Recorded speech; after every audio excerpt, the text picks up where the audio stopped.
Hello guys. കുറച്ച് നാളായിട്ട് ഞാൻ വീഡിയോസൊന്നും ചെയ്യാറില്ല. ഓരോ ബിസിയാണ്, അതുകൊണ്ടാണ്.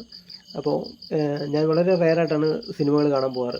റെയറായിട്ടെന്ന് വെച്ചാൽ ഓരോരുത്തരുടെ ഇത് എനിക്കറിയത്തില്ല. പക്ഷേ എൻ്റെ പ്രായത്തിലുള്ള പയ്യന്മാരുടെയൊക്കെ ഒരു ഇത് വെച്ച് നോക്കുമ്പോൾ ഞാൻ റെയറാണോ എന്ന് തോന്നുന്നു.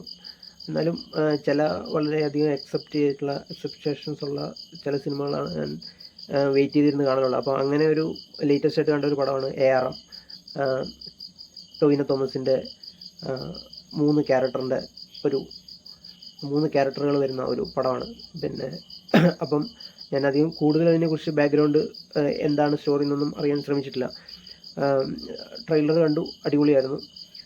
അപ്പം ഫാമിലിയായിട്ട് ഓണത്തിന് പോയിട്ട് ബുക്ക് ചെയ്ത് ഉളിക്കൽ എന്ന് പറഞ്ഞ സ്ഥലത്തുള്ള തിയേറ്ററിൽ പോയിട്ട് അവിടെ 3D സിനിമ കണ്ടു. പടം ഒരു രക്ഷയില്ല. കിടിലം പടം എന്ന് വെച്ചാൽ കഥ, ഒരു നാടോടി കഥ എന്നൊക്കെ പറയുന്ന രീതിയിൽ പറയാവുന്ന ആ തരം കഥയെയാണ് സിനിമയാക്കിയിരിക്കുന്നത്. അത് അങ്ങനെ ഒരു കഥ പോലെ തന്നെ കാണാൻ പറ്റി. അങ്ങനെ കഥ പോലെ ഫീൽ ചെയ്യുന്ന ഒരു സൂപ്പർ നാച്ചുറൽ എലമെൻസും പിന്നെ ആ ടൈപ്പ് ഒരു വളരെ എക്സ്ട്രീമായിട്ടുള്ള ക്യാരക്ടറും വളരെ സില്ലി ആയിട്ടുള്ള പാവമായിട്ടുള്ള ഒരു ക്യാരക്ടറായിട്ടും ഒരു യോദ്ധാവായിട്ടും ഒക്കെ ടൊവിനോ മൂന്ന് തരം ആളുകളായിട്ട് വരുന്ന പടം. അതിൽ മണി എന്ന് പറഞ്ഞ ഒരു സെൻട്രൽ ക്യാരക്ടർ ടൊവിനോയുടെ, അത് എടുത്തു പറയേണ്ട സാധനമാണ്. പുള്ളി ഭയങ്കര കഷ്ടപ്പെട്ടിട്ടുണ്ട് അതിനുവേണ്ടി. പക്ഷേ കഷ്ടപ്പെട്ടിട്ടുണ്ടെന്നല്ല മനസ്സിലാവുന്നത്, കഷ്ടപ്പെട്ടിട്ടുണ്ടെന്ന് ആലോചിക്കാനേ പറ്റുള്ളൂ. പക്ഷേ അതിനകത്ത് പടത്തിൽ കാണാൻ കഴിയുന്നത് ഒരു മാരക പെർഫോമൻസാണ്. എല്ലാവരും പോയി കാണേണ്ട പടമാണ്.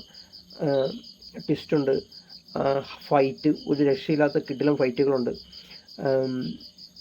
എല്ലാം കൊണ്ടും എല്ലാത്തരം പവർ പാക്കായിട്ടുള്ള, ഫുള്ളി പാക്ഡ് ആയിട്ടുള്ള ഒരു പടമാണ്. അപ്പം തിയേറ്ററിൽ പോയിട്ട് 3D ഇരുന്ന് കാണുക, മിസ് ചെയ്യാതിരിക്കുക. നമ്മുടെ ലൈഫിൽ എന്താ പറയുക, കുറച്ച് കാലങ്ങളൊക്കെയല്ലേ എല്ലാവർക്കും ഉള്ളൂ. നമ്മൾ ആയുഷ്കാലം അല്ല, ഇൻഫിനിറ്റായിട്ട് ജീവിച്ചിരിക്കുന്ന മനുഷ്യരൊന്നുമല്ല.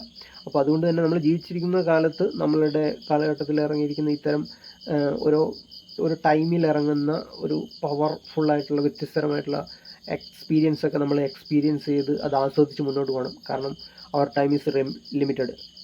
അത്രേ പറയാനുള്ളൂ. ഓക്കെ, എല്ലാവരും പടം കാണുക.